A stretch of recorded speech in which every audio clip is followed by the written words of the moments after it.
my father and I had a little chat afterwards in the evening, and he said, son, I didn't understand when you said you wanted to go into art. I didn't know what that was. I thought that those shops at the mall where they have those pictures of horses. I thought that's where you wanted to work, and I was like, the framing gallery, and that was his reference point for art. You know, he said, I thought that's what you wanted to do, and I didn't think that was a good career path for you. But you've never moved back home. You've never asked me for money, and you seem to be doing well for yourself. So I'm happy that you're doing what you're doing.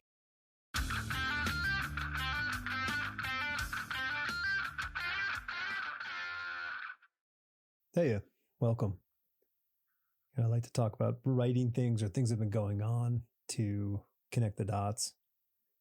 It's strange because when I record these, they're not always in the same order as I record. So I have to kind of think about where I was when recording things and fit it into this preamble. I'm just a little bit off balance, a little equilibrium shook up. Just feels like every time I turn around, there's some sort of test of somebody's mortal presence. The struggle with life and death is all around, just in my friends and family circle. It's so hard sometimes because you just can't keep it completely out of your sphere and your thoughts. And, there's nothing you can do about it, but, be a support for those who are in need of it. And I really try to be as positive and upbeat about everything. And it's just a little tough. I completed the rewrite of the opening for the book, which I think is great. I have to sort of now transpose and clean it up a little bit, but I think it really does the trick, and I hope the verdict will support that. I guess last week's episode was with James Robinson, and then I recorded last week also with Jeff Johnson, and I'm the artist for the Rogues Kingdom, and then I'm recording with Brennan Wagner, the colorist. Yeah, it's kind of interesting to have these relationships, these teams of creators, and I like hearing their perspective on the projects. It's interesting, and I feel that this is sort of my best connection with the comic industry, much more so than it was as a penciler. Really didn't lock into anything that felt like was a legacy kind of piece of work. And I think one of the touchstones for life and death was the passing of Keith Giffen, writer and artist extraordinaire, really one of the prolific, great, unique voices and talents of the generation who I grew up reading their books. And I was fortunate to have worked with Keith on a project, short-lived, unfortunately, and real bummer because I just idolized the guy's work. To put his words to life was a real learning experience for me, and one I'll cherish forever because, as I wrote, he's an iconoclast. He really did try to break things apart, down, however you want to use the term, to try to make something greater from that. And his voice will be missed. Fortunately, there are so many pieces of his work out there that we will be able to enjoy forever. Rest well, Captain. You did an amazing job. And this week's guest is Michael Cho. Michael is a Canadian illustrator, comic book artist, and, as he puts it, sometimes writer. He has a very strong connection to the masters of comics in the heyday of the 60s. It's just so cool seeing his work and how he really tries to boil it down to an essence, which is a nice contrast to a lot of the very detailed-oriented artists out there. He was a joy to talk to. Really, we got a little middle-agey at times with things, but I think there was a nice discussion and thread about creativity that he is passionate about, and I'm just super excited to share the discussion. And didn't really have an idea of what he was working on until the end when I asked him, and he just drops this bomb, and I'm like, oh man, like his upcoming project is going to be spectacular. I can't wait to read it. If you like really great classic comic books, really silver era stuff, then there's something to look forward to coming from him. So here's me and Michael Cho. Your background for your recording thing is that Jack Kirby panel, Fantastic Four, right? The thing is Yeah, it was machine. yeah, it was a big giant machine. I re-inked it because the quality wasn't good, so I just re-inked it and then threw some color Aurora in there. Yeah, I don't know, but like, listen, if I'm talking about creation of stuff with people who create stuff all the time, like it sort of that's the one of the, or if not the Big Bang is Yeah, yeah. Are we? By the way, let me know when we start this. So, we've begun, and okay, yeah, whatever happens happens. okay. Um, yeah, and yeah, so I mean, listen, Kirby's the man. Like it just was the. I remember it was this really weird period. I remember like in the '70s, just getting tons of comics. For some reason, you could go to yard sales and just buy bushels of comics for nothing. And I read like everything that Kirby did, like in the '60s and '70s, just because they were around. And I never like intentionally gravitated to his work. I didn't go like I got to get me Kirby comics, but they were just so part of my like DNA of childhood reading comics that when I was older and I was in art school, I was like, oh, like it kind of finally sunk in. I was like, that's the man. So Yeah, I think it's for me as well. It's a similar type of thing. I think Kirby's kind of ubiquitous, particularly after the birth of the Marvel Age in the '60s, right? I mean, everything that came out of that influenced the stuff that we saw in the '70s. Every artist working in the '70s was, influenced by Kirby to some hmm extent or reacting to Kirby to another extent.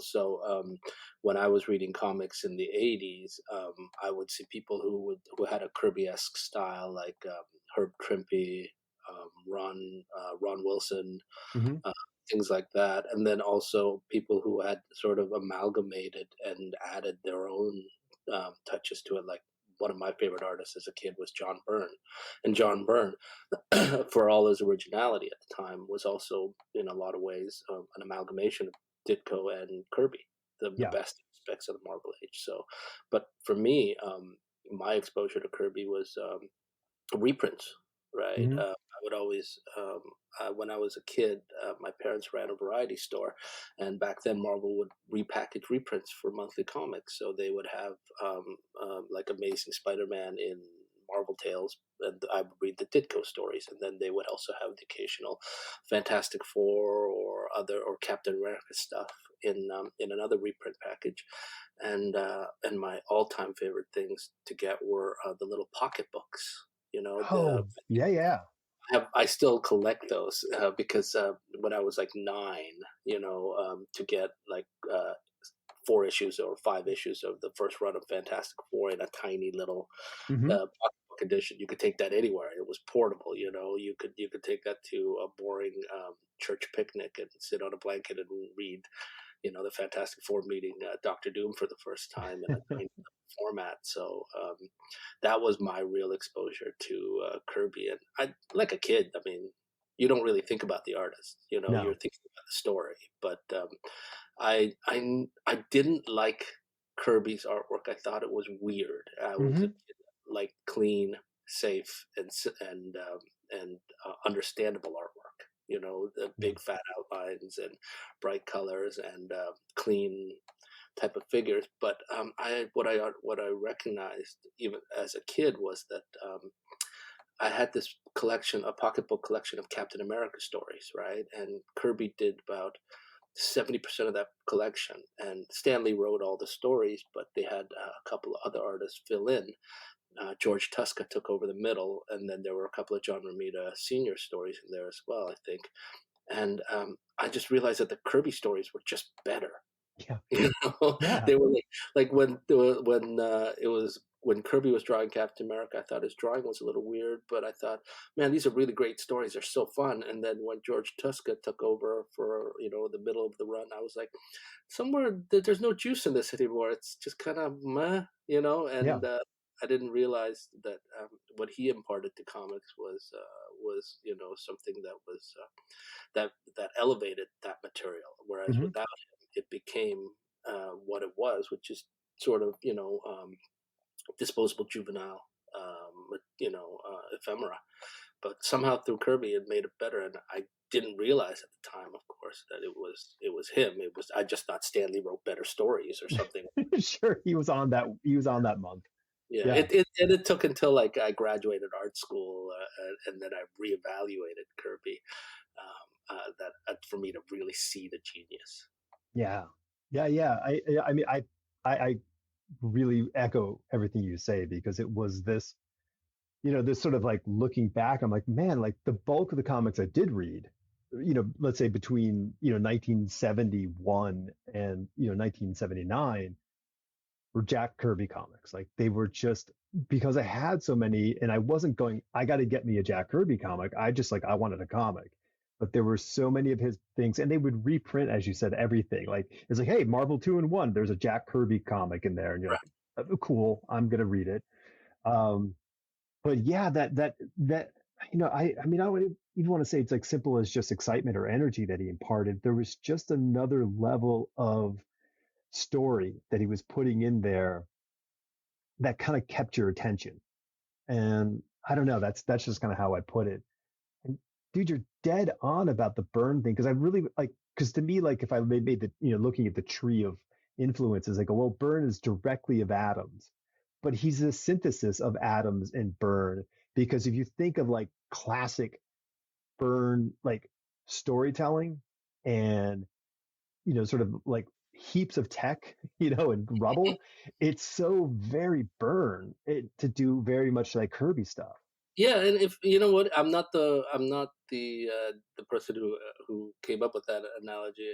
I read that years ago, and it hit the light bulb in my head because I was a huge John Byrne nerd, and someone pointed out he's if you mix Kirby and Ditko together, if you put Ditko faces on Kirby figures, right, you get John Byrne, and I was like, what? And then I saw it, and I was like, oh yeah, but mind you, he is his own man. I mean, Yeah, of his course. completely different from Kirby. I mean, you could see it in the early John Byrne stuff that he's trying to do Kirby tech, but then eventually he creates his own language. But the Hmm. influences are definitely there, and like we're saying, if you're growing up in the 70s, all that stuff is influenced by Kirby, and then the Yeah. 80s there's a generation of artists who've come of age reading Kirby, so it's there in the fabric. And Marvel never really let go of an opportunity to reprint that stuff because it was such evergreen stuff. Hmm. Anytime there was a giant size anniversary issue of something, whether it was Captain America or something, there might be 4 new stories and then one, reprint of a classic Kirby story or something, or another tribute issue of Fantastic Four that has the main story is all, is John Byrne doing Fantastic Four, and then there's a little backup that was a reprint of Kirby's or something like that. Yeah, it's like, well, it's sort of like, going back to, you mentioned the church picnic. I mean, it's like the Old Testament. You got to crack it out here and there and, give us Genesis and give us, all the old stories to keep everything solid and grounded, and that's sort of kind of what Kirby and, his, alum along Yeah. with Ditko kind of did for us. But you know what it is as well, when you point out like what the difference is, what the sort of um, undefinable, intangible quality that makes that stuff evergreen. It's not just his mastery of action or something. I think it's commitment. He Mm, purely committed and believed in that stuff that he yeah. wrote. and you could see it in other artists. It's a professional job. I'm doing my assignment. I'm gonna do what's required of me. I'm gonna draw Captain America punching this guy, and the script says, he has to punch this robot, so I have to design a robot. I've drawn a robot, and here's my, 4 pages of Captain America fighting the robot, and I figure at the end he beats him by punching him out the plane or something. Kirby believed in what he was writing and Mm. drawing. You know what I mean? He Hmm. believed those figures were real. He believed that the action was real. He committed to coming up with the best stuff with an excitement and an energy, in every panel that other artists could not muster. Ditko did the same. You Yeah. know, in the best Ditko stuff, you saw the same quality of joy, raw creativity, and raw commitment to the Hmm. work. I often liken it to like with the best golden age period of any comic run, right, is kind of like, to me, like the same energy of a punk do-it-yourself record. Yeah. You know, the first 20 issues of Detective Comics Batman has it. Hmm. The first 50 issues of Fantastic Four has it. The first 33, 34 issues of Amazing Spider-Man has it. It's not about technique. It's just about uh, raw excitement, creativity, and drive, commitment to the stuff that you're making, and it lends a palpable energy to the effort that can't be faked. Yeah. You know? Yeah. So when I see like the crudest drawings in the early Detective Comics from the 30s, there's an energy in there that can't be faked. Yeah. And it comes across and it translates for the reader so that they have the same excitement.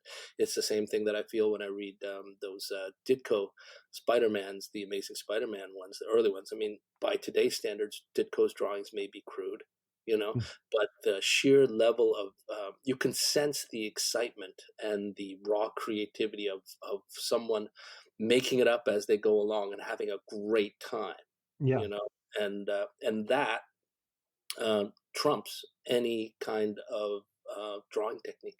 You could have the most amazing technique in the world, but you're just, if you're a guitarist, you're a noodler, unless you have something exciting to say.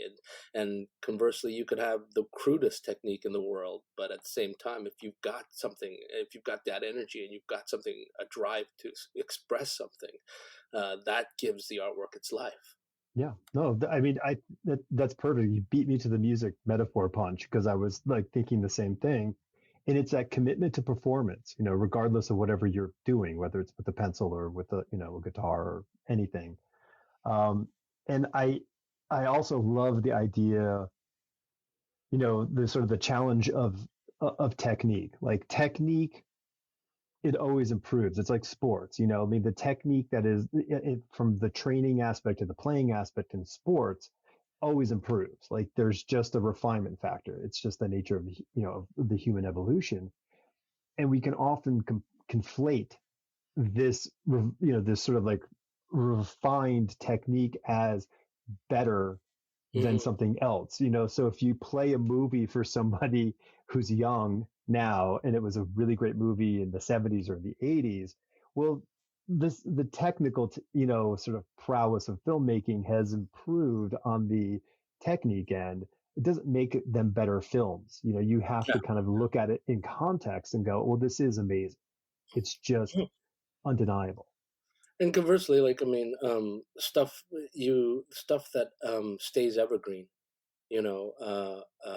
regardless of technique, is stands up against anything today. Hmm. There are films that were made in the 40s that are perfect, Yeah. you know, Yeah, and sure. they're and even shot through the studio system with their limited amount of camera shots and so forth, that that the innovations of the 60s didn't plan for, but that energy, that undefinable joy of creation, that's sometimes like the thing that drives a really great work of art. Like, I mean, even in pop culture, like my son and I were watching, for example, we've been going through a little period. He's 7, and he got into Star Wars a couple of years ago, and we've been rewatching those movies. And we watched Empire Strikes Back recently, and he knows it's stop motion. You know, he Yeah. knows that there's no CG in this stuff. He's watching the Walker sequence and it's like stop motion, but he's fully invested because that thing just works. Yeah. You know, there's a level of commitment and just drive in that movie that isn't present in the later prequels and the current batch of Sure.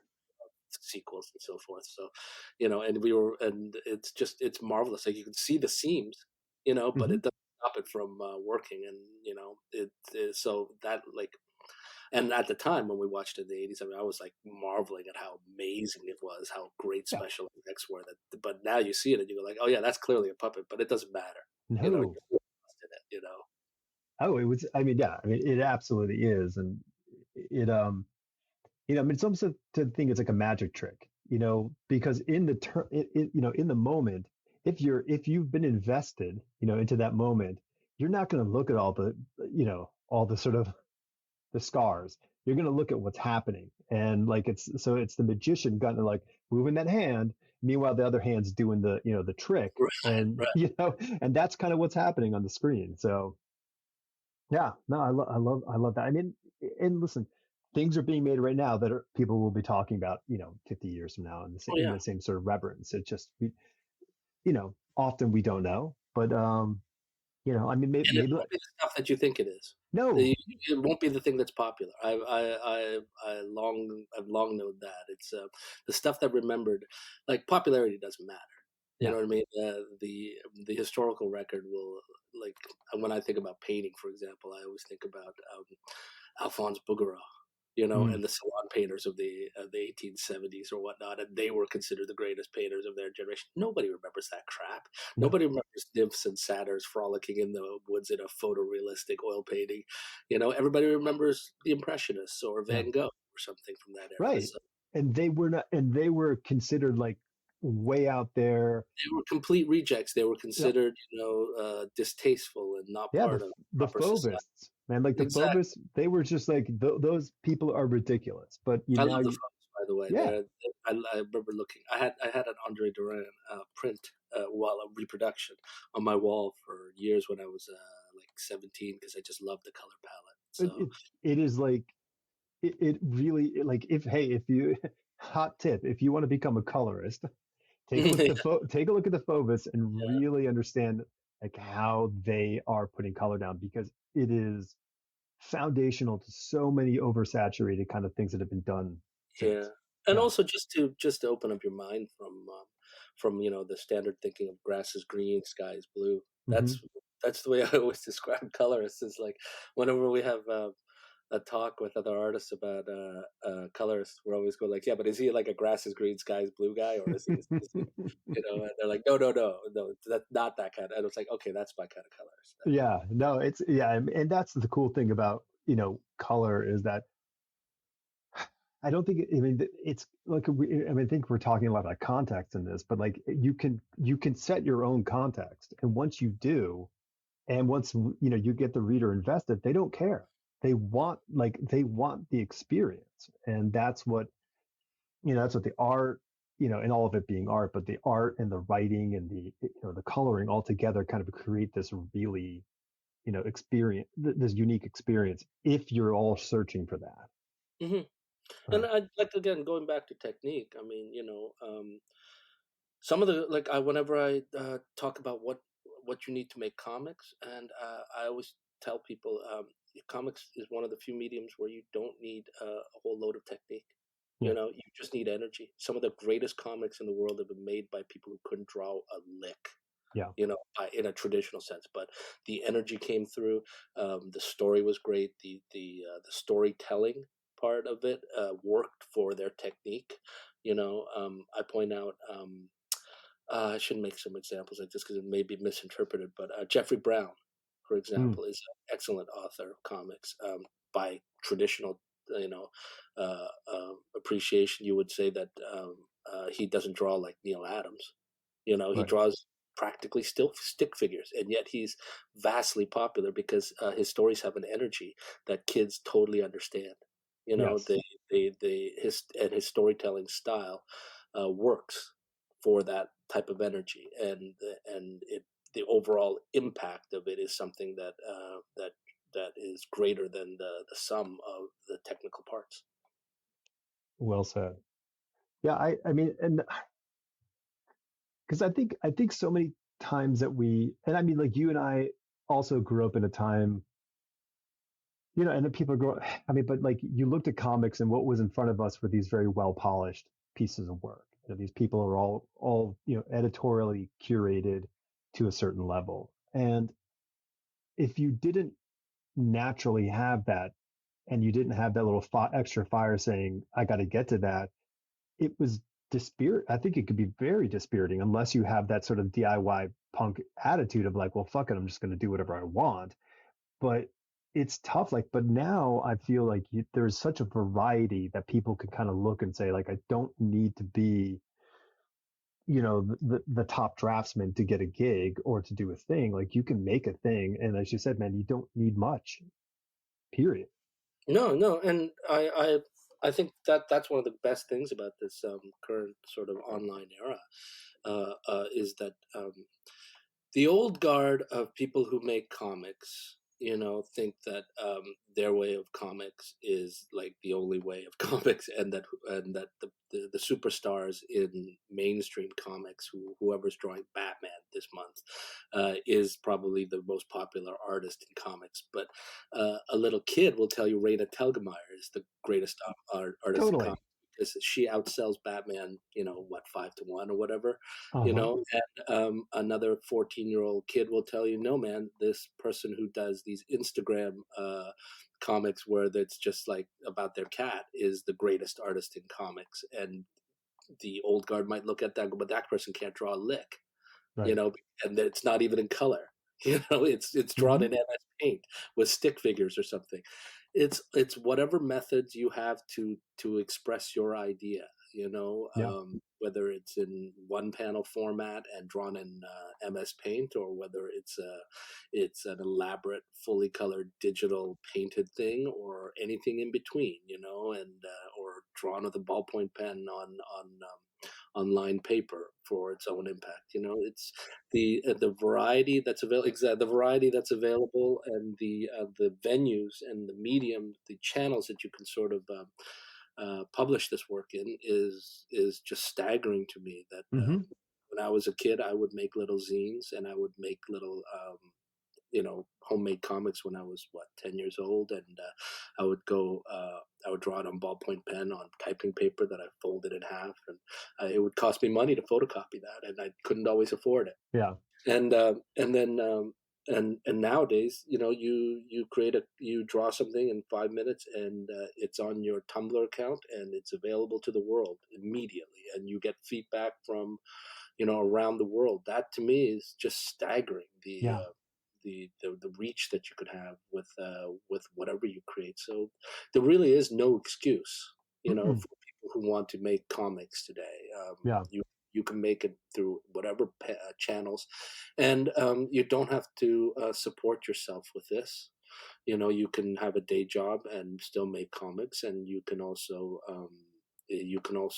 be someone who kickstarts their own comic and makes $1 million. You Yeah. know, so the venues it's kind of, it's paradoxical to me how comics always is described as being in crisis, and on the verge of collapse, while we're also in this sort of golden age of distribution and channels of of publishing, and how people companies in the old guard are sort of still desperately trying to gatekeep, Yeah. and prevent that from happening.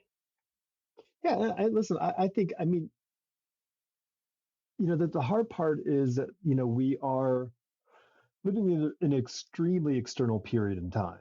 We are, there's a lot of us looking outward and considering what we look like outward. So there's a very, very strong push in that sense. But with this democratization of tools of technology that allow us to do this, if we can not look at somebody else and do the thing that we want to do, and don't say like, well, to be the artist on Batman is my bar of success.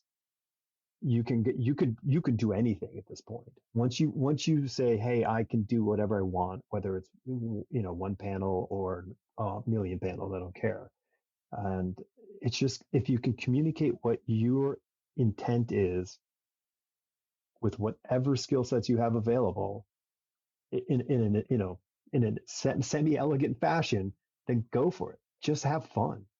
Yeah, yeah, I agree. You know, that same impulse that makes you draw comics in the first place Yeah, can actually get you into a position of success. You know, in totally. comics. You know. What kind of zines were you doing when you were around 10 and 12? Oh God. Well, 10 and 12 is different from like when I was 16 and stuff like that. When I was 10, what would that be? Like grade 3 or 4 or something like that.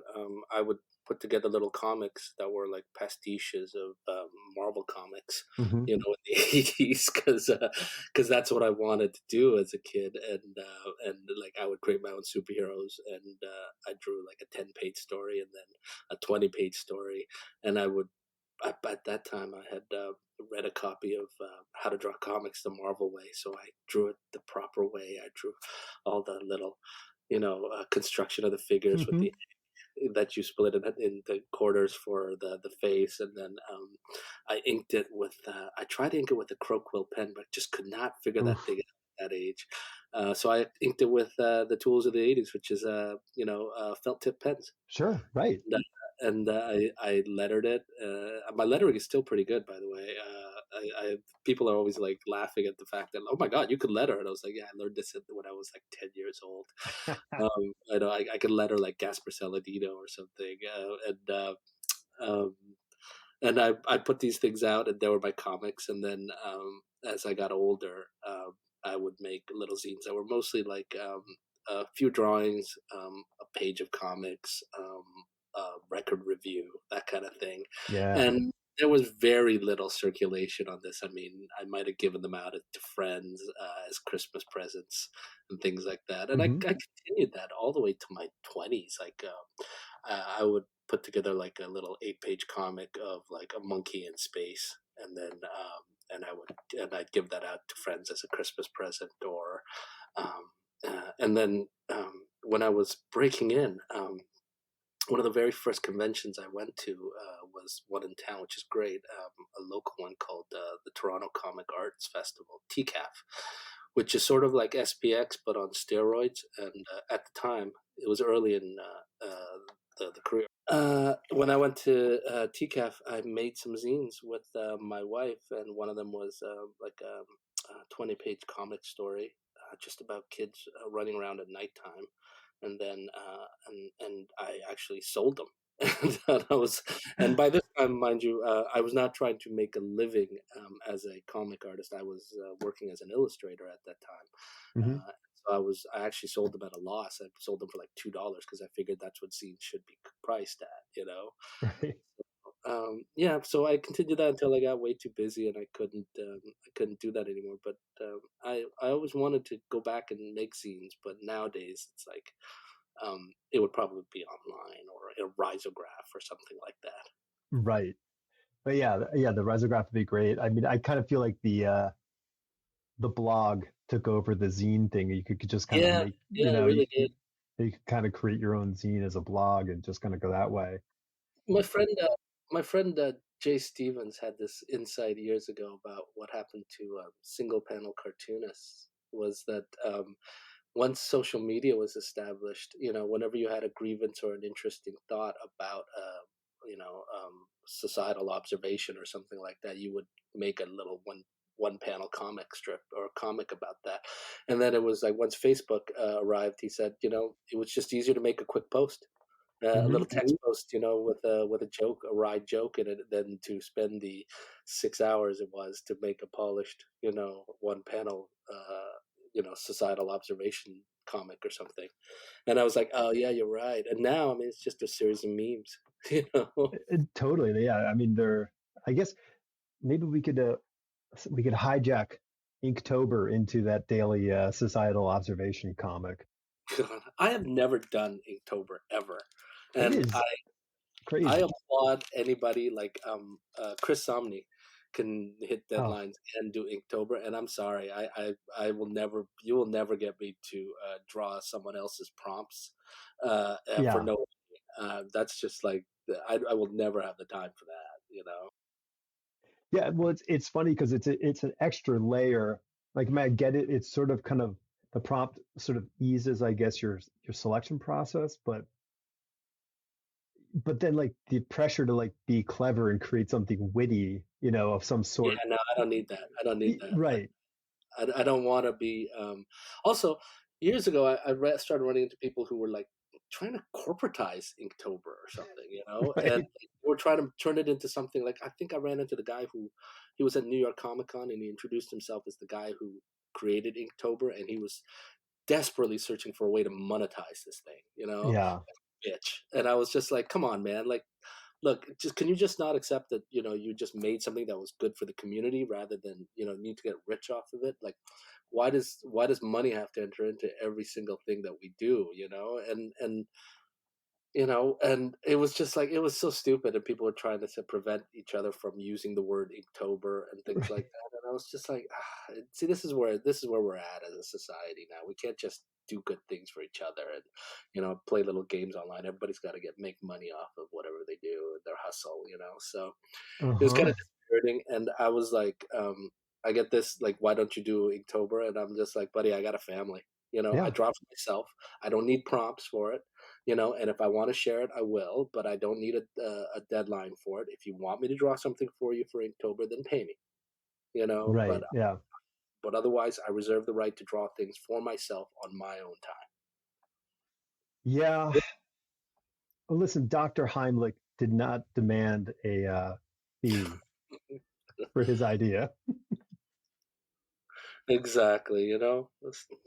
But that's where we are as a Do a good society. service. Yeah, do a good service. Yeah, I don't know. I mean, I sort of did it a couple of years ago when this was me and some buddies hanging out doing some drawing, but man, it was just way too much on top of like having a life and a career. Just like Yeah. I don't need this, and I'm not trying to become comic famous anymore, so I don't care. Like it was just one of these things where it's just like, okay, I I think did once my, it stops being fun, once something stops being fun and you're not like being paid to do it for work or something like that, you don't have to do it.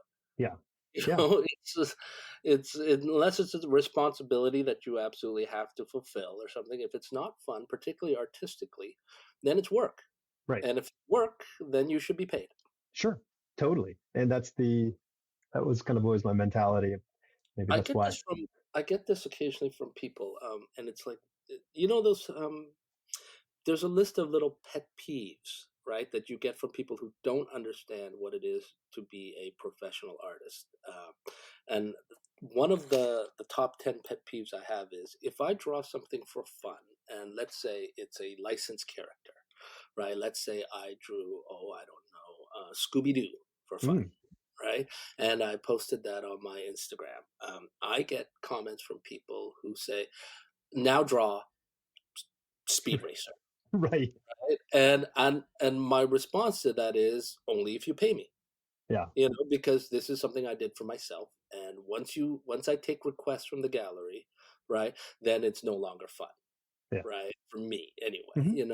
And I am not an art monkey sitting in a cage for you to draw at your pleasure because you don't draw yourself. Yeah.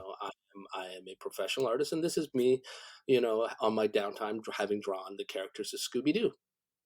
But I'm Hmm. not here to take requests, and I'm not here to draw what's in your imagination. Yeah. Every time I draw something, like some, if there's people like if I draw something vaguely 40s, there's someone goes draw the Justice Society, and I'm like I have no desire to.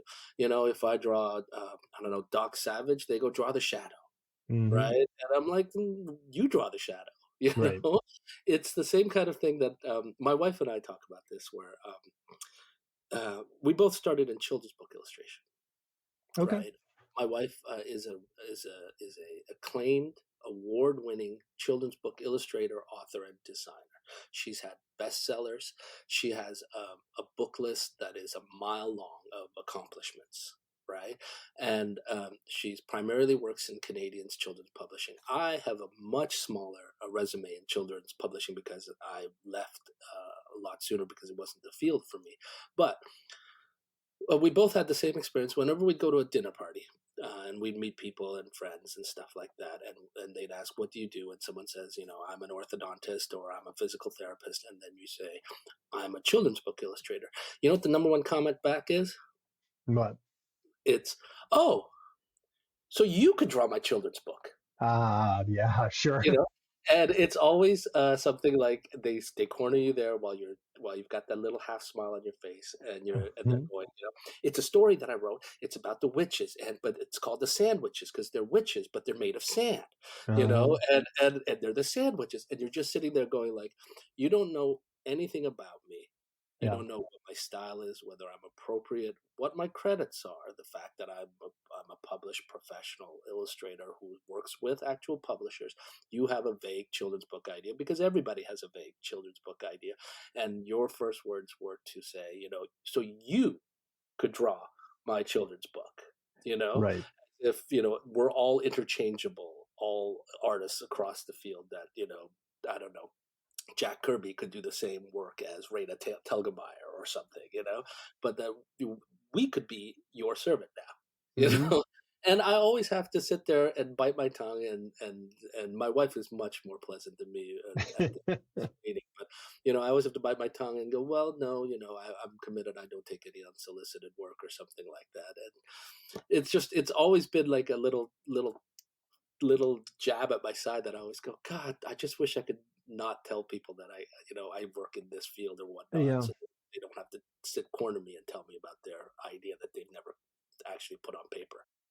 I remember. I mean, listen. I haven't drawn comics, in 20 years, but I still get it. Anybody who like gets a whiff of that, they're like, "Oh, well, I've got this story." I'm like, "That's cool." But what used to bug me when I was younger and doing it, your Monday through Friday drawing, you would be in some sort of social situation, and anybody who had a kid Hmm. found out that you drew comics, they're like, "Oh, we, my son so and so loves this character," and you're like, "So now I got to sit here and do something for someone I don't know." I'm like, I don't like, dude. I was just drawing for Wait, 12 hours a day. they want you to draw, like, my son loves Spider-Man, and so you're supposed to pull out a piece of paper and draw Spider-Man? Yeah, yeah, that kind of What, stuff. what if you're not like, what do you mean? Like you're at the park and you're with your dog and then you're Just out socially, if, obviously not just random people on the street, but just in a social setting. It would drive me drawing. bonkers.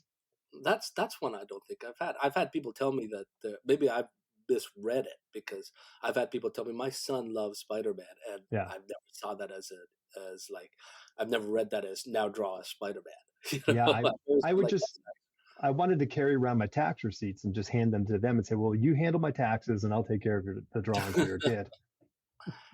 I don't. I don't. I'm not saying any of this maliciously. Keep this in mind Mm-mm. because I do understand that um, people don't understand the etiquette. Because they Right. haven't been in that position themselves to see it from the other side. I'll It's give you an example. exciting. I'll give you an example. I had a friend of mine years ago when I was a fan. He ran into Stan Lee at the San Diego Comic Con, and he ran into Stan Lee in the bathroom, and he asked Stan Lee to sign something for him in the bathroom. You know, and I was like, I thought as a kid, I was like, oh my god, that's hilarious, dude. Did he sign it for you? Yeah, he did. And then years later, Uh-huh. seeing it from the opposite side, I was like, oh god, that must be the most mortifying place to ever Yeah. get asked to sign something. While you're at the urinal. You know, Yeah. so you can see it from both sides, and so I understand that the person at the dinner party who has the idea for the sandwiches, the children's book is not coming from a malicious place or a place No. of denigrate you, but they're just uninformed about how ridiculous this is. So I don't mean that in a malicious way. Yeah. I mean, I mean, and the thing is like, the difference between professionals and amateurs is amateurs have an idea of something, but they don't have all the other aspects that say, I'm going to make this thing happen. So they sit around with, we gather a bunch of ideas like dust bunnies through life, unless you make these things.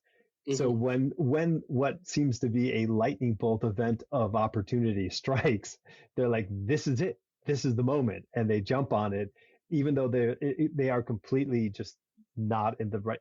Who knows? You might be the perfect person for sandwiches, but who knows?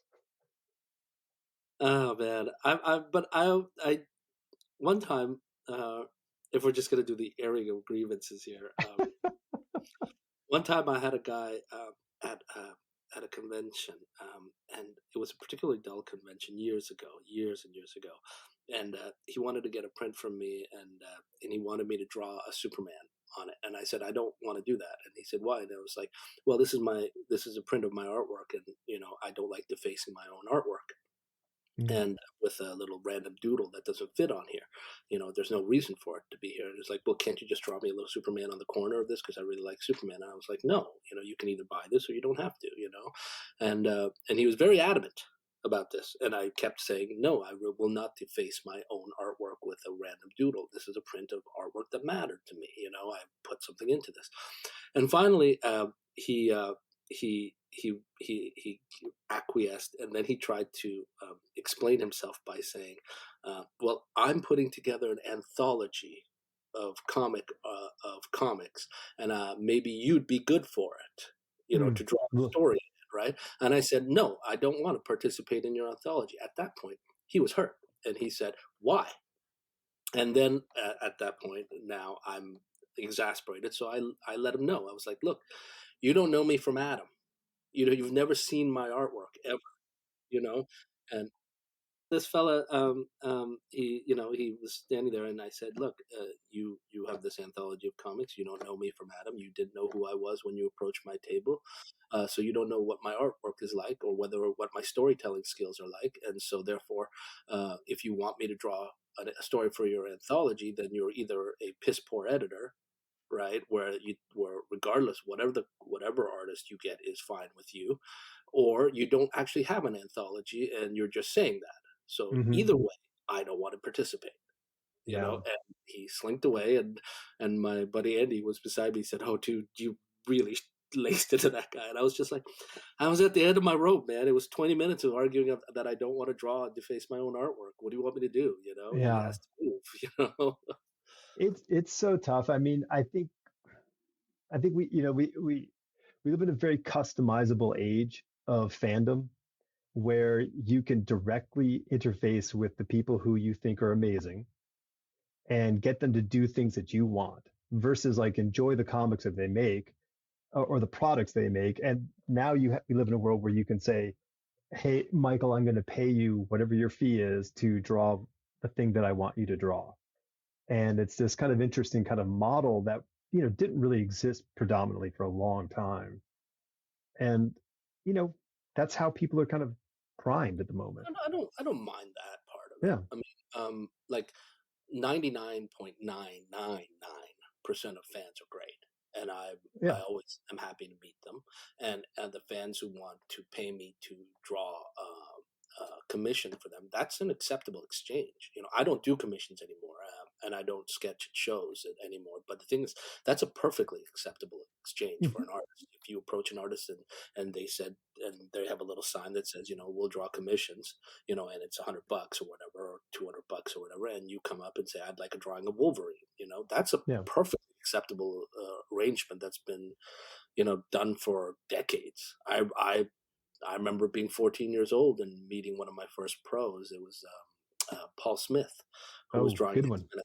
Yeah, I know, good one. He was one of my favorites as a kid, and he was coming to my town, and nobody came to my town.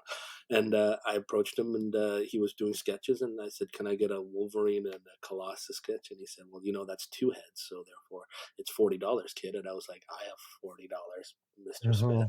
I gave him the $40 and he did me a drawing, and I was, more than happy to get it. I wish I still have it somewhere.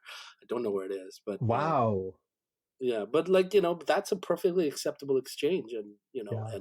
most of the time when I'm at shows, I'll chat with fans, and if they're particularly nice or we're having a nice chat or something, I'll do them a free sketch because Hmm. that's, especially for kids, because that makes a big impact. And I Yeah. remember kid getting a free sketch, and it was felt like magic. So that's something I don't give up. I'm not denigrating the experience of interacting with fans just because You're I not a aired. monster. Yeah, I did just because I aired out a grievance I had with No. I mean, I always did sketches for kids. Like it Yeah. was always like that. Yes, absolutely. Every kid's going to get it. If a kid says, "Oh, would you do a drawing?" I'm like, absolutely. There's no question about it. And there was never, it was.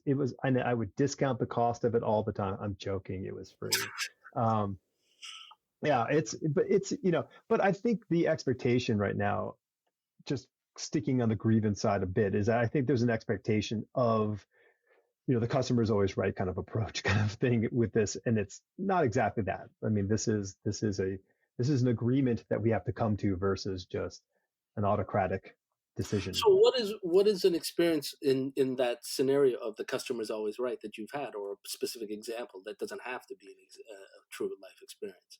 So I mean, this is going back a while, but there used to be a person who would go around at a well uh, attended convention that happens every year in the southwest of our lovely nation.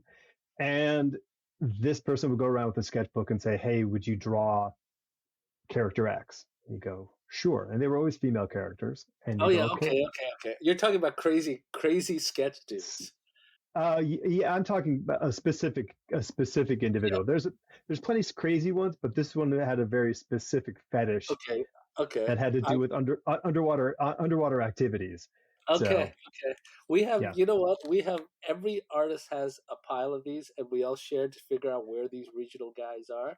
yeah. Um, in Canada, we had a couple. We had a fellow who only collected pictures of women, female heroes covered in glue. Okay, that That's might the beat way he out described it. might It's beat out glue. Scuba Steve. So okay.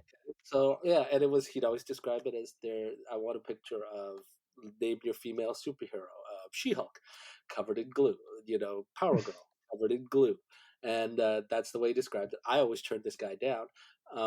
We also had another guy who only wanted pictures of superheroes in bondage. They had to be Mm. chained. Hmm. Male superheroes always chained up, and one time. I know this guy because he used to make the rounds, and I said, "No, I'm not going to draw that for you. I'm not going to draw Batman and tied to a bed. I'm not going to draw anybody in bondage for you." And then, it wasn't any malicious thing. I was just, I don't want. I'm the artist. I get the right to. I get to refuse what I don't want to draw. Yeah. uh, this isn't McDonald's. I don't have to serve you. But the guy said, okay. He came back around after the fourth time and said, okay, well, it doesn't have to be in bondage. And I said, great, I'll just draw you whatever superhero you want. And he said, okay. And I said, what do you want? And he said, I want the Escapist. And I didn't know it. It didn't catch me. So I go, okay, fine, I'll draw the Escapist. He's gone, and I started drawing, and I was like, oh, you son of a bitch, you got He me. gotcha. Yeah, you got me. And I was like, oh, right, So I was Oh, like, that's oh, so funny. that's a good one. So, but I've heard from other friends in various other parts of the country and the continent about the predilections of certain types of art collectors in different areas of the continent. And it's funny to compare the stories. Yeah. Yeah, it was always a straight up no, because my attitude was like, I don't want a picture of myself taken of me with a drink with like a drink in my hand, because that's not the picture. That's not what I Right. want to be Exactly. remembered in that respect. And I certainly don't want a sketchbook full of whatever this specificity Yeah. floating out there. And it just wasn't really my jam. So, and if it's someone else's jam, that's cool. Have fun. Carry on. Oh yeah, I have friends who were more than happy to draw Batman tied to a bed, Yeah. butt naked, and I was like, "That's not for me," Yeah. and That's fine. more power to you. But I don't like being treated like an art monkey, and I Yeah. definitely reserve the right to serve, not to serve anybody I don't want to. Right. So you said that you went into illustration. So when you went to art college, you primarily focused on that path. No, not at all. Not at all. Illustration is something I fell into. Um, when I went to art college, I studied contemporary art Okay. and painting. So you got to remember, I was a really snot nosed, pretentious teenager. Dressed all in black, read like Albert Camus and Jean Paul Sartre, and when I was a kid, that kind of kid, right? So I go to art college, and I go to my entrance portfolio, and I've got like bad cubist paintings. You know what I mean? Nice. Like, and Yeah. they're not like Picasso cubists. They're like Juan Gris cubists. You know what I mean? Like a Ferdinand Leger type of cubist. And then so I go, but I have a few other paintings there like that show some ability to draw, paint realism. I primarily painted in oils from when I was like 14 up, Okay. and so I go to art college, and then after foundation year, they ask us to pick our major. And at the time, the art college I went to, the Ontario College of Art and Design, had a program called Experimental Arts, which was their contemporary arts program, and part of it's devoted to making installation artwork, and part of it's devoted to painting. And I went through essentially in my teenage to art school years. I went through the history of painting in a studio format. Like when I was a teenager, I started learning about the Impressionists and the study of modernism, and then moved to the post Impressionists, and then when I went to art college, I was into the Fauves and the Cubists, and then in art college, I realized quickly that what's considered modern art is not Cubism from 100 years ago, Right.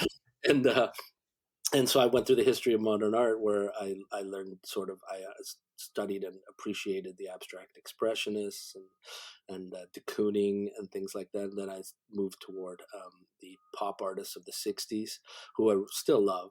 I love James Rosenquist, and then by the time I was in third year art college, I was really into the postmodernists. I had a really big love for David Sally's paintings, and Gerhard Richter, and a bunch of others, Eric Fischl, and I Hmm. came out of school wanting to be a painter, to be a contemporary art painter, but of course that meant I was broke. Right. Yeah. So I fell into illustration as a way to make money. Okay. Yeah. I mean, I remember in our college, I mean, there was a definitive, you could just pick all the fine arts students right out versus the illustrators or designers and Oh you yeah, could pick the cartoonists out. Believe me, we stuck out like sore thumbs. where did you go to Um, school? I went to SVA. Ah, Yeah.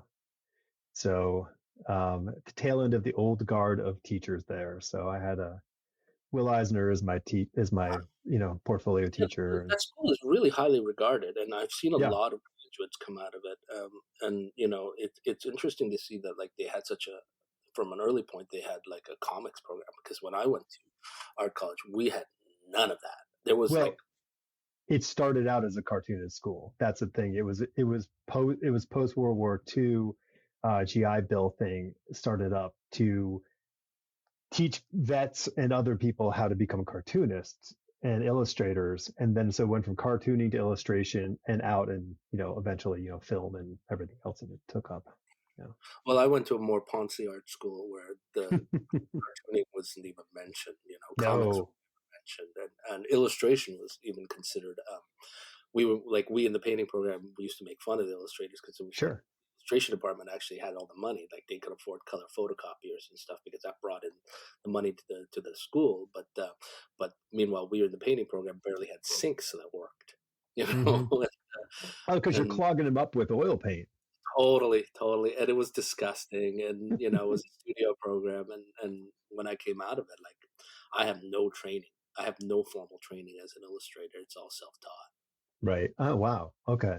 But I mean, it's interesting. So I was just having this conversation with a friend of mine, and how, like, the whatever 1 or 2 years of art history classes, the painting classes, the sculpture classes, all the foundational elements that they you know hammer into you, photography classic, all that stuff has been so much more beneficial for me in the long run as far as my career as a creative versus the cartooning classes I took with these great cartoonists. But it's a very narrow focus. about like you can apply things. It was great for sketching. Like if you're a designer and you're trying to sketch something out, well, you can draw anything and you can draw it quickly and go, hey, this is what we need done. They go, okay, great. But to be able to have a conversation between the difference between the Fauvists and Art Deco to people who don't know the difference, you can kind of clarify that to a client and they go, oh, okay. And then you can move on and cash Hmm. the check. So, I found a similar type of thing in that people ask me like there's another art college in my area, Sheridan, which had a more animation and illustration focus. So they're more practical commercial arts school. That's a mhm. stronger focus for them as opposed to the ivory tower of fine arts that was the Ontario College of Art and Design at the time. And I still and people ask like if you're not trained as an illustrator and so forth, like what does your OCAD education do for you? And I was like, to be honest with you, I still use the principles I learned in foundation Hmm. because 2D design, art theory, that kind of thing. It's still something that I use daily. Like I still rely on like questioning first principles of things. Hmm. Why do I do this? What's the point of this? What is the focus of this? As opposed to how do I cut Rubylith, or Right. or how do I use Photoshop or something like that. I mean, Hmm. whenever I'm stuck, I still go back to my initial impulses and training as a painter, and I go, how can I strip this out? What's Yeah. the essential point of this? Critique is so powerful, like understanding creative critique and being able to offer that, especially when you have to self-diagnose. Like if Hmm. you're looking at something and you just kind of go, okay, what's going on here? What is necessary? What is needed? What's not needed? Yeah, Why? And then if you're having client conversations and they're like, I don't like it. Well, okay, that's not like we need to come into a little more clarity here than I don't like it. yeah, And yeah, like and so it offers so much more than just this sort of like how to paint something or draw yeah, something or yeah. whatever the thing is. I don't need to know how to. I didn't need to go to school to learn how to render. I don't know, snow coming off of a ski or something like that. I went to school. I wanted to learn what the point of art was. Mm. What is art?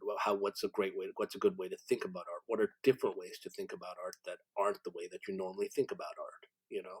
And those are the things that I learned in art college that still benefit me. Like when I'm stuck and I approach something, I go like, how can I approach this from a completely different angle? Not, how do I render Iron Fist better?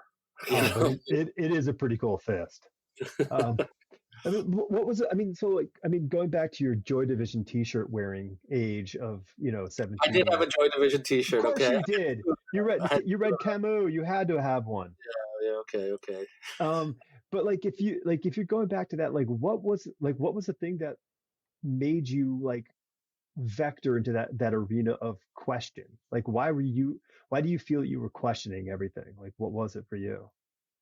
Um, it's when you're a teenager, like um, I was always inquisitive. I'm an immigrant to Canada, so I always have an outsider's perspective. Hmm. I've had that all my life. So, because I came here when I was 6 to Canada and experienced North American culture that way, I grew up in North American culture, but being an immigrant and being Korean, I wasn't a part of North American culture. I was keenly aware of, say, racism or the fact that I didn't fit into a predominantly all white neighborhood or something. So I had that outsider's perspective there. And then I also had, among other Koreans, I didn't fit in with other Koreans. You know, I one time I remember finding myself at a bus stop with a bunch of other Koreans, and they were all like, and I was like, they're all wearing polo shirts with khakis, and and they're all going to church, and I'm sitting here, my stupid emo self, and I don't fit in here either. So I was always aware that I was an outsider in all things. So therefore, that that stuck with it through your teenage years, and I'm sitting there working my way through books, and I remember reading On the Road by Kerouac when I was like 14, thinking this was the greatest book ever written. Hmm. And then 2 years later, reading Hemingway, and I read A Farewell to Arms, and thought that was the greatest book ever written. Yeah. Yeah. and you're just sort of moving your way through literature and arts because I'm that kind of a kid. I'm a creative, artistic kid, so I'm moved and inspired by art and literature and music. So Hmm. just like exploring literature, I'm exploring as a teenager. I'm exploring painting and figuring out why this particular piece of artwork just completely generates emotions in me that that regular life doesn't. So I remember when I was like 14 or 15, I remember going to the school library and taking out this book. Like, this is our high school library, and nobody takes out books from the art section. It's like, and they had this one little book of Van Gogh paintings, and there was a Van Gogh painting in there. It's the one that's in the Russian gallery. It's of the vineyards, and it's these women in a red vineyard, and it's just the colors just were spectacular, and it started setting off fireworks in a part of my brain that I didn't know existed. I was like, why does this painting move me so much? And from there try to discover similar things like that, and then evolving your tastes, Hmm. and so that's what leads to me being the kind of person that I was as a teenager. I'm creative. I'm I get a high off of visual stuff. It's the Hmm. same impulse that when you're 6 years old, you're going, why does Captain Marvel appeal to me so much? Because of that big, you know, yellow lightning bolt with a big Yeah. fat black outline. It just appeals to you as a kid. And if you're a visual kid, it appeals to you in a slightly different way, you know? Hmm. Uh, and that same impulse translates into my teenage years as I try to figure out, why does this particular painting, why does this particular book make me feel a certain way. You're chasing more of that. Yeah. Yeah. Do you, because did you feel the same pressures? I would say maybe like the typical immigrant pressures, like on you from like your family or your, you know, fellow, Korean families that you were, family friends with, like to, hey, you're here now, it's time to do the thing, or like this, because this artistic expression is not what I would say is the natural, saying, woohoo, glad we made it here so our kid can hang out and paint. Yeah, I 100% felt that, and it's something that I talk with other Korean artists of my generation about Hmm. how every one of us of a certain generation were discouraged massively from going into art. Right. And when I was a kid, I was resentful of that. I was my father never wanted me to go into art. He actively discouraged that. My mother was a little more supportive. My mother had a understanding of art. Like, she appreciated painting, she appreciated literature. Hmm. But she didn't want me to practically to go into that because from their experience, everybody their favorite saying was, "Artists starve." And Sure. so it would be much better for me to become a doctor or a lawyer or something like that. And they considered it their duty to discourage me. But as a kid, I resented that, and then as I got older, I understood it. Yeah. I mean, Sure. they had come here, they had suffered a lot to come here, and they did not want their son to be a failure and be broke. You know, Hmm. and luckily, I disregarded all of that crap and just went at it on my own anyway. And I lied to my parents when needed to. I told them I was taking courses and things that I wasn't taking courses in. And even though I put all my eggs in one basket, which was art. Yeah. And I was determined to see it through. I had a an art teacher in high school who was a failed illustrator. And Hmm. he tried to discourage me as well from going into art. And luckily, I was a little snot nosed punk, and I was like, all I could think was like, well, you're a failure. It doesn't mean that I'm a failure, you Right. know. And it's like, Right. I think I can take a shot at this, and I'm gonna see what happens. And luckily, when I came out of school, I was broke for a while. But by the time I was in my 30s, I'd never taken money from my parents. I'd never moved back home. I'd Hmm. never lived with them again. I had always been self sufficient enough that my parents eventually accepted what I was doing, and eventually they were pleased. Yeah. When what it takes is it takes a write up in the paper. It takes a write up. Really? Okay. all Korean parents are like this, like Okay. all you have to do, like when I was 10 years old, I had a write up in the local paper and for an art show that I was in for like I was in grade 5. I think that would make me 12 maybe or something. And I was in a Saturday afternoon art class and they used me as the poster boy for this exhibition. And my parents, I didn't think anything of this, but my parents went and got like 10 copies of that paper. And then years later, when my parents were golfing one time with some family friends, and their family friends knew who I was because their son was an artist and I had helped him get a job, Hmm. right? Because I had recommended him to a client because I couldn't do the job. I was too busy. My parents told me that story, and it was a big thing for them. That some golfing friend was, oh, you're Michael Cho's mother. Oh, your son helped my son, recently with something because he recommended him for a job or something. Massive point of pride for them or Yeah. something. Well, I mean, but for you, like, I mean, you obviously clearly were sensitive to all of like these sort of, the transgressions you were you Oh were yeah. you were doing. Like, I mean, but to hear that, like, when you were, a bit older, like, how did that make you feel? Like, was that like you're like, was it a C, or was it a, No, no, nothing like that at all, no? actually. Like, for example, my father always actively discouraged me being involved in art. I resented him when I was younger, when I was like Mm-hmm. a teenager for that. I always wished that I had more supportive parents. As I hit my 30s, I totally understood why. Yeah. Definitely as a parent today, I understand why. But I did. But the thing is that, like, for example, when I was engaged in my early 30s, I was like 30, 29, 30, or something like that. And I went and saw my parents and, with my fiance, who's now my wife. We've been married for like 20 years. And, my father and I had a little chat afterwards in the evening, and he said, son, I didn't understand when you said you wanted to go into art. I didn't know what that was. I thought that, those shops at the mall where they have those pictures of horses, I thought that's where you wanted to work. And I was like, the framing gallery, and that was his reference point for art, you know. Okay. But he said, I thought that's what you wanted to do, and I didn't think that was a good career path for you. But you've never moved back home. You've never asked me for money, and Mm-hmm. you seem to be doing well for yourself. So I'm happy that you're doing what you're doing.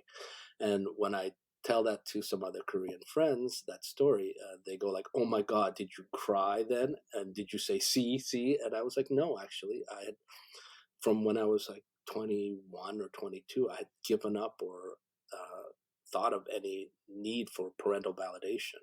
Okay. I didn't need it anymore. So it wasn't a moment where I was like, I felt triumph or like, ha, got you, old man, or something like that. Sure. You know, I just was like, thanks, Dad. Yeah. I'll buy you lunch next week. That kind of Well, thing. that's genuine. Your response, that like that's a genuine response of thanks, Dad. Like, it's not a matter, like, because, like, there's a real good chance, like, what the front that they put up set you on the course in so many Probably, ways. You probably. know? One of the things I do have, like, my dad was a very stubborn person. He was in the army. He was an entrepreneur. He moved his family, without knowing the language from one country to another and made a success of himself, Right. in his field. And one of the traits that I do have in common with him is incredible pig-headed stubbornness. I'm gonna do it, and nobody can tell me no. My one of the stories that my grandmother told me years ago was one that I always think about, where my dad, after being in the army, uh, it was like he was in Korea and he came home and he was in his uniform, and my grandma came out and found him in the front yard, and he was telling her, this is like late 60s, and he's saying, and she said, come back inside, and he said, I'm going to move to the USA. And she said, that's crazy. you Come back inside, it's nighttime, you should go to sleep. And I always think about that because that's my dad. Hmm. He's driven, he's gonna do it. and whether he knows how or not, he's gonna find a way, and he's gonna trust and have confidence in his ability to do it. And that is a trait I have in common with my dad. I'm pig-headed, and you can't. If I have an idea, I'm going to do it. Yeah. And you can't stop me. Yeah, I mean I get that. Like I can see that in many aspects of my own life, not being Korean American and all, but like I definitely have that stubborn gene, which Mm. means like I'm going to see this through. And it's what if for whatever it was. And I think that's like I think it's part of the makeup for people who sort of, I guess, survive in the arts. If you know, because yeah, I mean, we know the lucky stories. We all know the lucky stories. We've seen them. We're, and listen, we're there because of them in so many ways. But the luck doesn't stay. You have to earn this Oh, space at the totally. table. Yeah, yeah, I think that like there's always that saying, like, for every successful artist, that successful artist had a friend who was way better but just couldn't get their shit together. You know? totally. And I see that in my life. I've seen that in daily practice with other artists, where sometimes I'll meet somebody, and somebody will introduce themselves, or a friend will introduce me to another friend, and I'll go, man, that guy's work is amazing. How come he's not more well known? Well, so and so, he can't get his act together. He's sort of like, he lives at home with his mom, and he draws on sometimes, but he just doesn't. Like, I have that immigrant desire to Hmm. succeed, and to go across the street and knock on the door and get that job, whereas some people would rather wait at home and wait for someone to knock on their door and offer them a lesser job.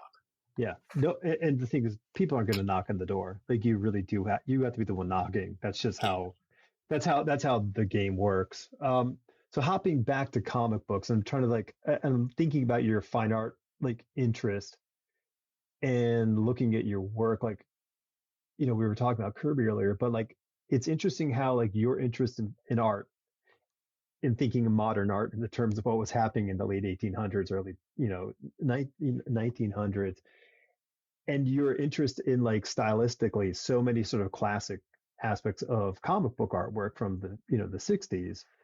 It's an interesting thing how you have a very sort of strong eye for the past, and Yeah, how it's you weird. yeah, yeah, and how you bring it forward, because I mean, like, you're citing Byrne, which I would not call, I mean, I guess now you can call him a classic artist, but like when we're growing up he certainly wasn't. um and I think that's really cool. So like, how do you like, can you parse that like in your mind, like saying how, like, do you have any idea why, or is you just like, this is truer, purer? Like, what do you think it is for you that draws you to like how you've amalgamated your style? um, well, first, I don't have a style, right? I try not to have a style, I but know, but like you whatever it know, is, it's you in the end, right? but yeah, when I think about this is one of the weird, like, I think about this and I go, like, okay, I like innovation and I like raw new ideas, but I also like um, things from the past and classical ideas. Hmm. Things, and I like the friction of those two things. So I've always had that weird dichotomy. I As much as I liked um, when I was a kid, as much as I liked innovative new styles of music, for example, I also had a real love for classic, old, like, music from the '60s that was 20 years out, before I was Hmm. born, so forth, right? So, and what I tend to view it as is, the thing that I tend to gravitate to is the thing that's real. Mm. And my definition of real is different from other people, but it's generally stuff that's raw and that has the hand of the creator visible. The primal urge of the creator visible. That's the one through line that I see in my work. But I also appreciate things that are sort of they're evergreen, and they evoke something in me that doesn't require context. Like, for example, if you look at Art Deco illustrations of the '30s, for Hmm. example, some of them, they use a distortion and a different way of drawing figures. There's a stylization of the figure that Yeah. unless you understand the context of that time, that figure doesn't apply today. Like that style of work doesn't evoke the same emotions as today. Whereas Yeah. there's other illustrators from the 30s that are working from a reference point that is kind of evergreen, and that still holds up today because you don't need the context of Art Deco design and stylization and the rhythms that they used in their design in order to understand this drawing and to appreciate this drawing. I And totally get that. yeah, and that's the stuff that I from the past that I gravitate toward because it's it still holds up and for whatever reason it doesn't require context to understand it. Hmm.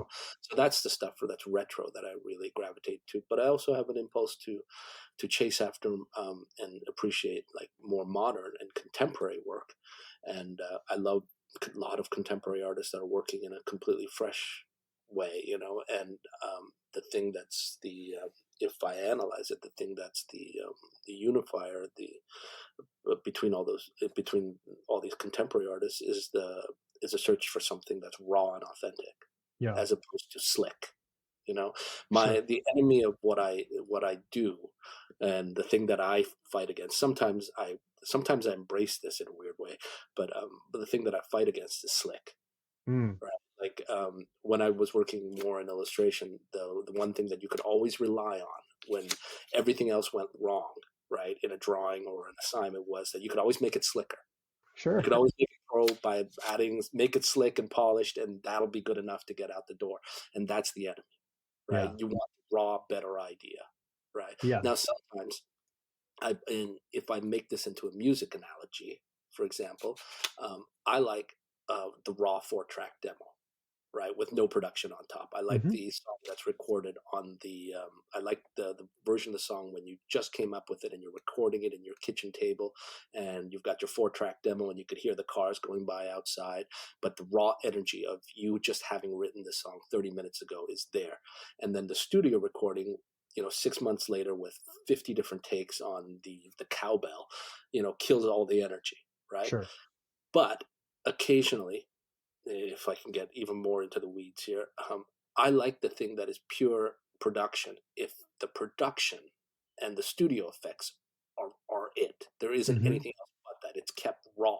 The whole point of the thing is the studio production and not the the rest of the song itself. I just like things to be if something is got 8 elements in it, usually I like to only have 4 and balance those 4 perfectly. And if it's just production, I want the songwriting gone.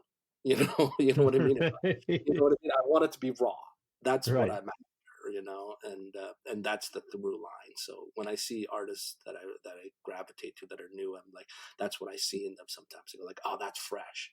Yeah. Yeah. That person's like just ignored this whole other part of art and just focused on this and made that part sing. Hmm. Yeah. No, I totally get that. And it's what you're describing is and I'm sure you're just gonna flock to this, is that feeling. So you sit down, got your pencil, got a piece of paper, and you thumbnail out and you come up with these ideas and you go, okay, here, this sketch, I like this thing, and you get the sketch. And the whole process from that point forward is, how do I maintain the energy Yeah, of this two yeah, inch sketch? yeah, That is the ultimate battle of yeah, the visual artist.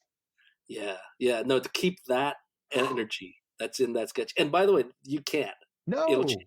Right? It'll never happen. So, Yeah. but like when I draw, these days I draw a lot digitally because I like the thumbnail digitally because I get to play with Scale things, that right up.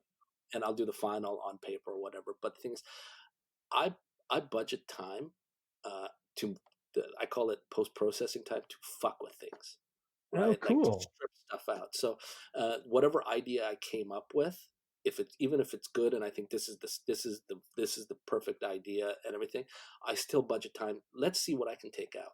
Let's see how Hmm. much I can distort this and change this and remove stuff and see if I can have that aha moment again, because Yeah. that's what I'm chasing. That's what I know. It's when I've got something is when I get that moment like, oh, there it is. Hmm.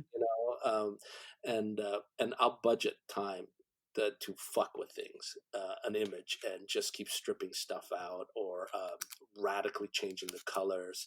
And my work process is kind of designed to maximize that. Like even when I'm painting a final, let's say I've drawn something in line art and then I'm coloring it digitally, Hmm. right?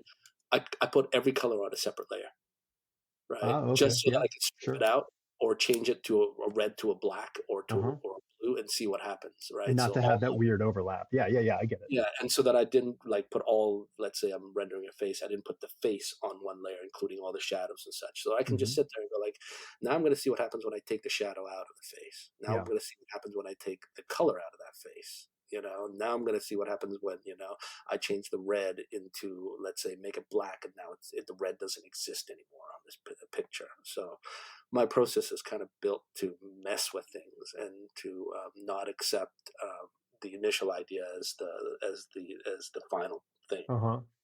It's so interesting because like I'm thinking like it's like sort of a combination of like a Alex Toth ethic of reduction. Like how do you simplify the message as much as possible, but it still retains all of the communication, but infusing your desire for innovation.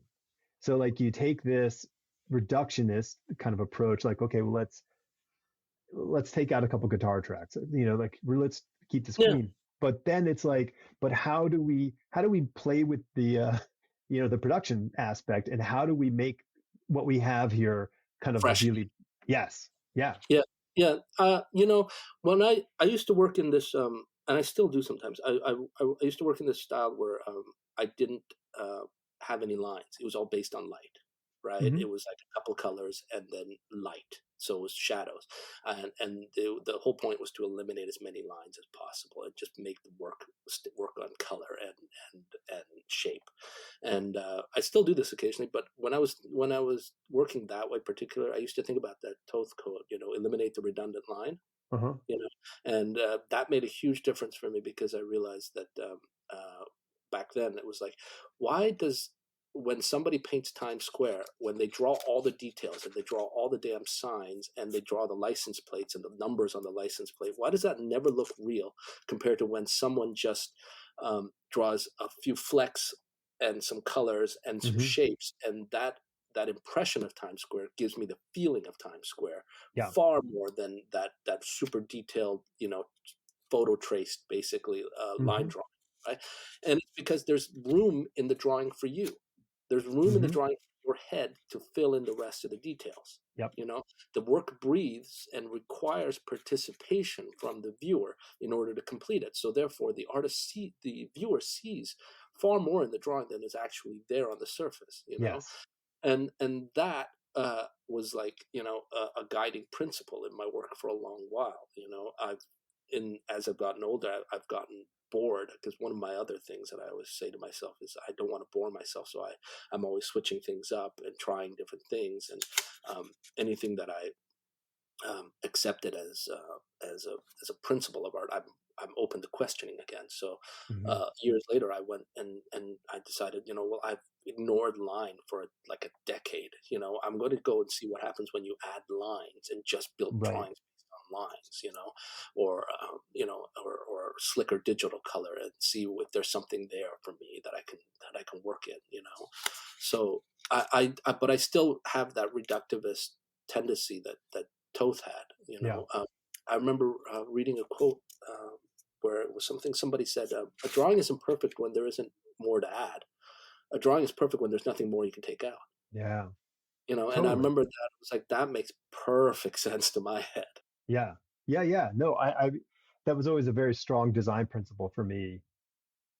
It was always just like take everything you can possibly take out, And to balance keep was that the perfectly. message right. Yeah, because everything else is a distraction. Just keep it just down to the bare essentials.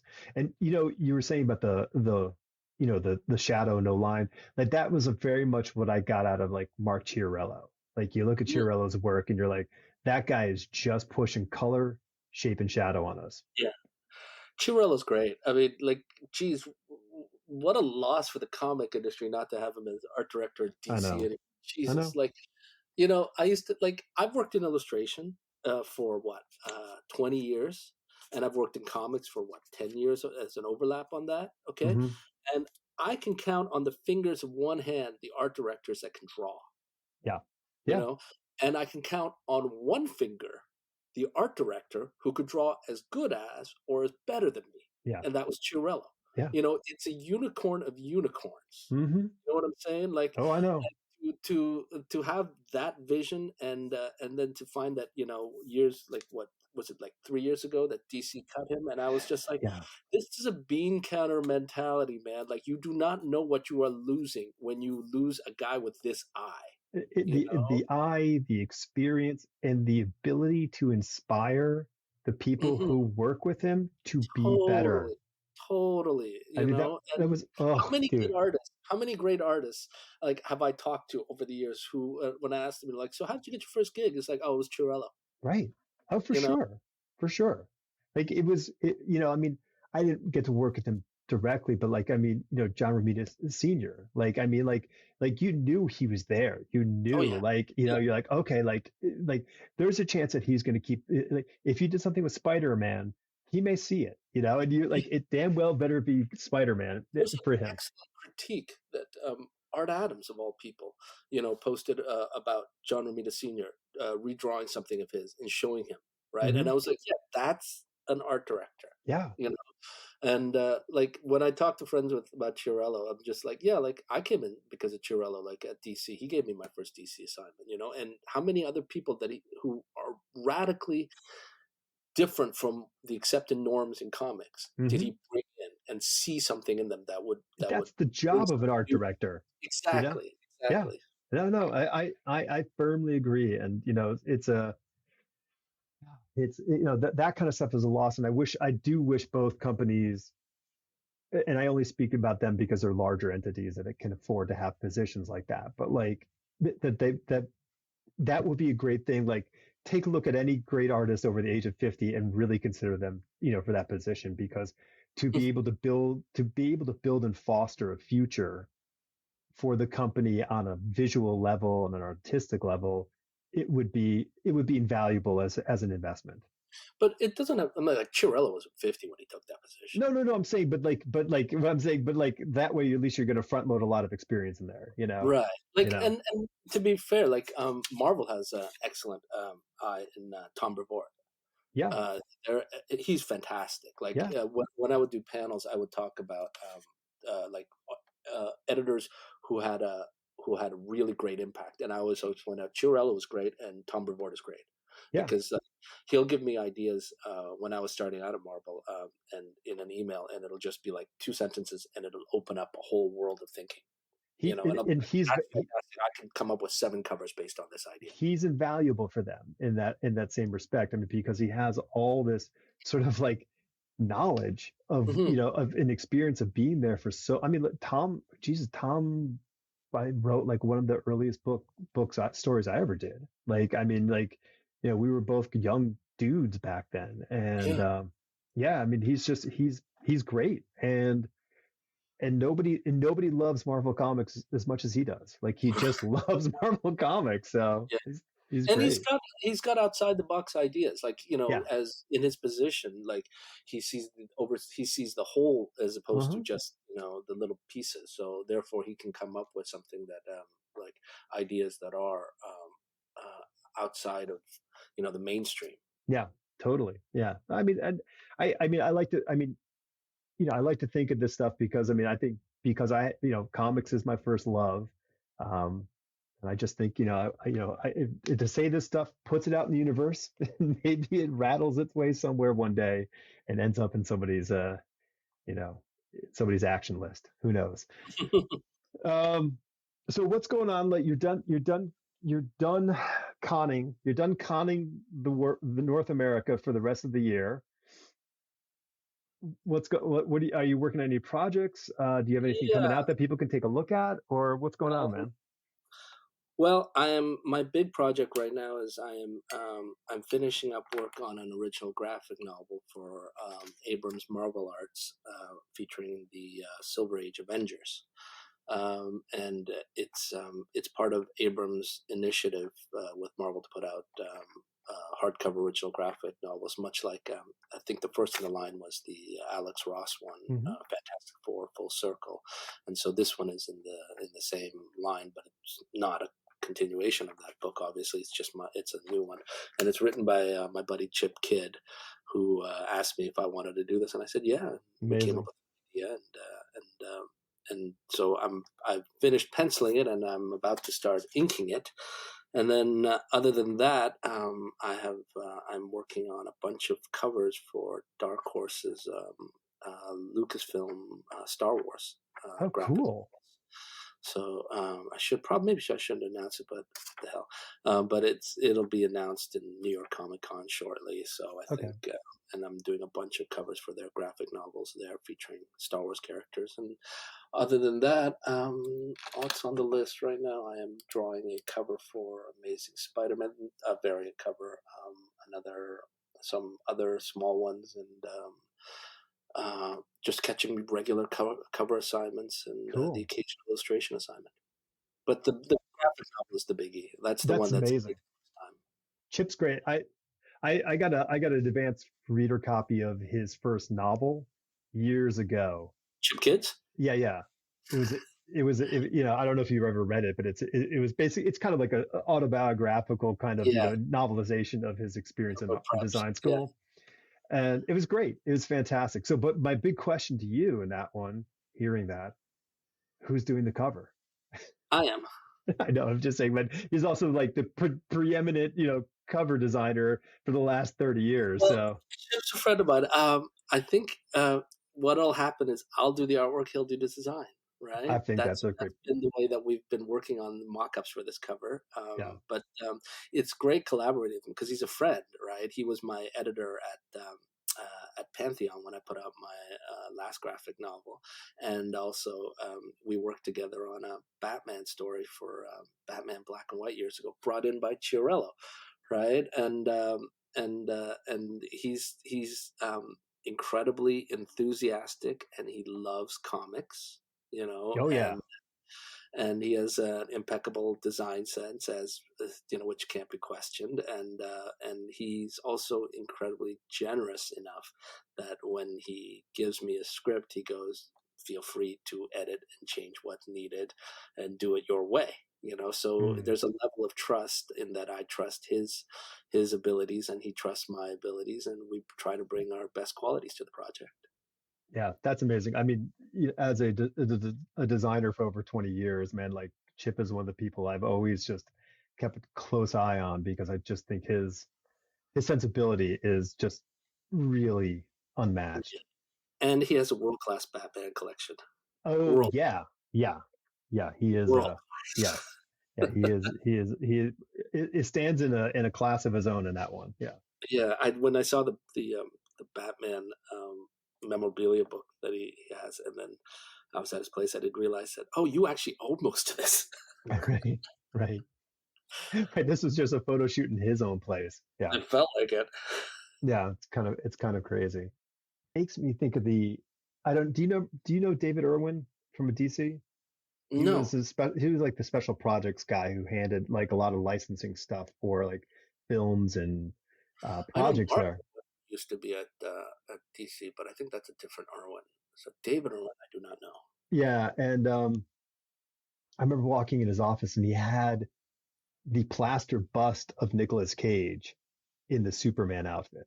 Like they and it was like because it was before the movie was like they were working on all the pre-production. It was just one of those things. I'm like, and you wonder like where is that thing now? Like where did that Yeah, go?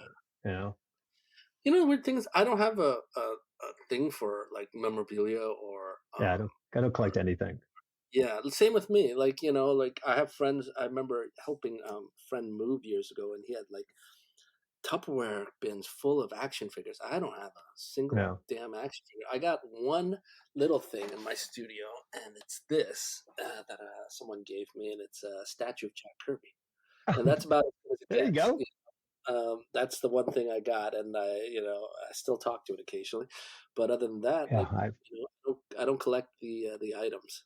You I know. don't have anything. I do. There is a box somewhere which has my original Micronauts from the 70s. Like I have like 6 or 7 of those in a box somewhere. That's about Yeah, it. see, and like I get toys from friends who have like a designer toy come out or something like that, and they send me a few, and I'm like, I always tell them I'm going to take them out of the boxes and I'm going to play with them with my kids. Okay, so Right. just and they're like, oh yeah, go for it. And I was like, because that's what toys are meant to be done. I That's what thoroughly fun. agree. I thoroughly agree. I'm not of that camp, but whoever is, cool. Have fun. Um, cool, man. Well, I guess I'll see you maybe next year at Heroes if you come back. Yeah, yeah. Looking forward I to, have to see what my 2024 schedule is, but yeah, like, I mean, it's like October right now, so I know. See, Heroes is always a great con. I mean, everybody loves that show, and Yeah, it's one of the few shows that I will do back to back because the community is so great, and the fans are great, and then the fellow artists are great. Like the list of people there, you're always going to see your friends. So totally. Well, you had your little Canadian chunk right there with yeah, Andy, you interviewed Carl and and Andy as well, yeah, yeah, right? yeah. Talked to them both. Yeah, I mean, they're great dudes. So fun to talk with. I actually just talked with Wes Craig. It just came out. So Another Canadian Montreal. You got the whole yeah, Montreal yeah. I've contingent. got now. I'm moving into Toronto, so I'm just actually I already got Adam Gorham. He's one of your Torontos, I I think, don't isn't know. I don't he? know. Oh, okay. Nice guy. Really nice guy. You Yeah. definitely.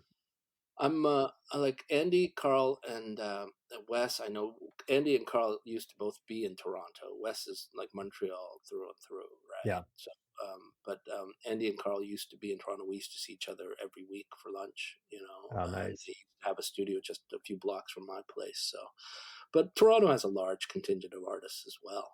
It's a big city. Yeah.